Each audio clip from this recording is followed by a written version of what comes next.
Next up, we have Opyl. Opyl, trading under the ASX code OPL, with a market capitalization of approximately $3 million, is an AI company dedicated to leveraging data and technology to transform the landscape of clinical trials and medical research.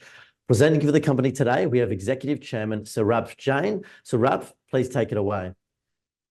Great. Thank you very much, Peter. Look, just a quick intro about myself. So I'm the exec chair of Opyl. I was the interim CEO for a couple of months. Would have been about 6 months ago now. Prior to this, I was interim CEO over at Space Talk. We got a 3x return there. Before that, I was CEO of Opymise. With about a 5x return of about 3 or 4 years there as well. And right now I'm on about half a dozen company boards, and this is probably the most exciting one that I'm working on. Next slide, please. So a bit around the problem that we're actually trying to solve for. So where we work in the area of clinical trials.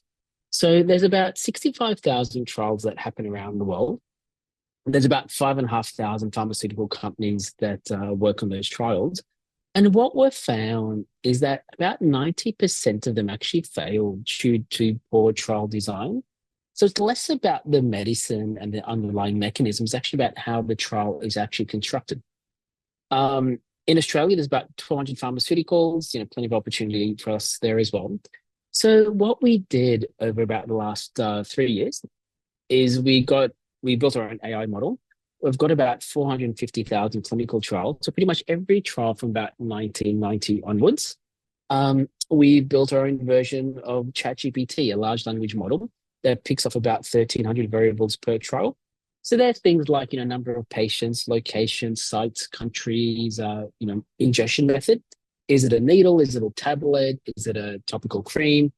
Location, dosage. And we've built a model that actually predicts the outcome of clinical trials. And 3 years and $20 million later, we can now predict the outcome of a clinical trial with about 92% accuracy before it starts. Which sounds super crazy, and hopefully over the next couple of slides, I'll convince you that is actually the case. Because it doesn't sound credible, right? You can actually predict whether a trial will succeed with about 92% accuracy before you start. That's totally what you can do. The addressable market, we think there's about a $320 million addressable market for like a low price point entry, but we think there's some opportunities for growth there as well. Next slide, please. So basically, how you used to design a clinical trial, if you're a human, what you do is you look at about 10 trials, you get a bit of an idea what's happening in the landscape, and you do a really, really high level analysis, and you use that to actually design your clinical trial. That typically costs us about $100,000 to do a trial synopsis. What we do with the AI model is we will look at thousands of trials in the same space. We look for underlying patterns or mechanisms. So for example, we just did a recent trial design. We'll talk about that today around depression, specifically depression using a neurological device. And one of the things that our model found was that kids, i.e. the age of 13 to 18, actually respond really, really well to neuro devices, specifically for depression. Something the head neurologist hadn't thought about. He had somewhat arbitrarily put a minimum age of 18, but our model showed, no, you're better off having a younger minimum age. He arbitrarily had a maximum age of 100, but we actually limited that to 65. Because we find patients between 13 to 65 for that device, for that condition, they're most likely going to have the best outcome. So what we do is we look at all the trials that have happened in a specific domain space. We look at what succeeded and what failed, and we use that to completely gamify designing a clinical trial so you have the most chance of success. Next slide, please. So just to, I guess, give us some credibility that what we're saying is actually real and is somewhat achievable. So the x-axis is trial case prediction of probability of success. The y-axis is the number of trials. The red ones are the ones that failed, and the green ones are the ones that succeeded. Obviously, when we made this prediction, we had a holdout sample, so we didn't know the ones that succeeded versus the ones that failed. And as you can see, there's a strong bias to the right, luckily with green. If not, it would be a big waste of time. And kind of based on that, that's how we can statistically say now we have a 92% precision recall or accuracy when it comes to predicting whether a trial will succeed or not before it starts. Next slide, please.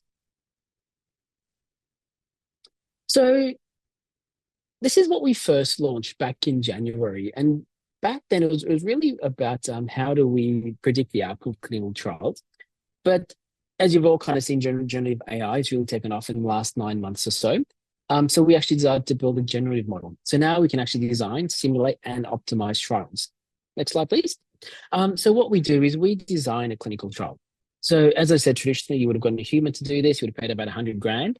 We do this for about $5,000, and we do this in about 10 or 15 minutes. So we can quickly generate a trial, give that to the principal investigator or the lead medical officer or the chief medical officer, and they can optimize that and put all the real world constraints that they want or that they have to work with. So for example, we did a vitamin D design for an alternative therapies company. And one of the things our model came up with is you really don't want to be in Australia for vitamin D studies. Australia, Caucasian population, outdoor lifestyle, people tend not to be low in vitamin D. But you actually want to be in Indonesia. Why Indonesia? It'll make sense once I say it, but Muslim country, they cover up a lot. People spend a lot of time indoors. And socioeconomically, if you have dark skin, it's considered that you're from the working class. People tend to not spend a lot of time outside. Again, that's something that our model came up with. And then that goes to the chief medical officer and they decide, hey, can they run a trial in Indonesia or does that actually not make sense? If you're already running a trial, we can look at that, validate that and optimize it. And trials that are already in flight, we will predict the outcomes of, and that's what we get right about 92% of the time. Next slide, please. So who do we sell to and how do we monetize this? So the first set of customers we have a clinical research organization. So the way it works is the pharmaceutical company will get the drug, they'll do some initial studies themselves. They give that to a clinical research organization and ask them to actually design the trial. That's what our most recent wins have been. CROs that are going to be using our tech. People that are investors. So we have licensed our tech off to another bio fund. Pretty simple. The thesis is if a clinical trial fails, this is an inflection in share price. If a clinical trial succeeds, there's an inflection in share price. We predict that not only when that's going to happen, we predict the competitor space as well. And we'll predict whether it's going to succeed or fail. Sponsors are people that are choosing whether they want to fund a trial or not. And then specific sites, because what we find, not all locations are created equal based on condition, phase, and disease. So some places are just better at recruiting than others, and we'll have a better population set. Next slide, please. Larger addressable market. This is just for the clinical trial design, but we think there's plenty of other things that we can do as well. Next slide. A bit around some of our most recent wins. So look, we only really released our generative model about 2 or 3 months ago. We've had our first set of clients, we had 4 clients sign up this week. Someone like at Phoenix Health, they've got about 900 customers they're pushing us to. Each of those customers, if they do a report, we get about $5,000 each. As I mentioned, there's a biotech fund run by L39, looking at about $100 million of funds under management. We've just finished the incorporation process. 2 and 20 fund. And they're giving us 25% of all the fees that they generate from that fund as well. If you follow us on the ASX, you would have seen that we've signed an MOU for a joint venture for a large company out of the UK, US. They want to actually buy a license fee to resell our software in their regions. And then whatever they sell, they'll give us 40% of that as a license fee back to ourselves. And we've signed up some other clinical research organizations that are going to be now putting us into their bids. And hopefully we'll be generating a whole bunch of reports that will generate some revenue for us as well. Next slide. A bit around the corporate financials. Look, it's a sad reality, but our valuation is pretty much that of a shell. Valuation is about $3 million. We've got some very good supportive shareholders that have been, making sure we do that funding process. And now, if you do come into us, now is where we turn commercial. Where it's just about how do we build tech, and now the problem to solve is how do we make sure we commercialize it. Next slide. Bit around the journey that we've gone through. So it's been about 3 years of build. And we only launched the product properly a few months ago. So a lot of the dev costs are already being done. There's always more stuff to do, but there's probably not a huge amount of development costs. Now it's mostly sales and marketing, commercialization cost. Next slide.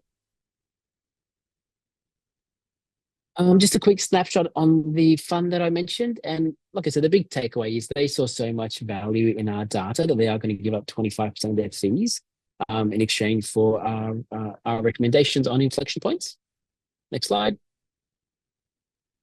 The consortium that I mentioned as well. So this is a large company. We get, as I said, we get $1 million cash, sorry, $1.5 million up front as part of a license fee, and get ongoing revenue for everything they sell. Next slide. Some of the partnerships, some of the CROs that we've recently signed up, and then the last slide. This is just a quick little snapshot of a trial that we did for a company called Brain Vector, so that neuro device. And basically, the cyan color is the comparison set, and the blue one is the trial that we designed. So not only did we do it for a 20th of the cost, we completely gamified it for them, so they've got the best chance of success. Great, thank you. That's all from my side. Peter, mate, back over to you. Thank you. Thank you so much for the presentation. We do have some questions that have come through. So please. The first one is just discussing a question about the competitive landscape. So can you elaborate on the competitive landscape and what opportunities does this present for TrialCare? Yeah, totally. So there's 3 companies in the world that are trying to do this. It's us. There's a company in Israel called Quant Health. They haven't launched a product to market. Their probability is still in the low 80s. There's another company out of the UK. They got taken private for about $1.2 billion a couple of years ago. And now that's been used as an internal tool for a hedge fund to invest. So as far as we know, we're the only guys with a legitimate tool out in the marketplace that people can buy. And what differentiates TrialCare's AI-driven analysis from the human-led trials? Yeah, so the way to think about, like, if you're a person, like, you can look at like a dozen trials, right? You can read a couple thousand pages. But what TrialCare does, we've looked at like 450,000 pages of 450,000 trials and millions of documents that a person can't do. So this isn't like automating what people can do better. It's doing stuff that was completely unsolvable before AI came along. And what does the next 6 to 12 months look like for the company? Yeah, totally. Look, it's a strong commercialization journey. Look, we signed up the fund 3 or 4 months ago. We've got 4 or 5 new CROs signed up in the last week or so. And now it's all about how do we kind of generate revenue? Perfect. Saurabh, thank you for your time today. Have a great weekend. With pleasure. Thank you, mate.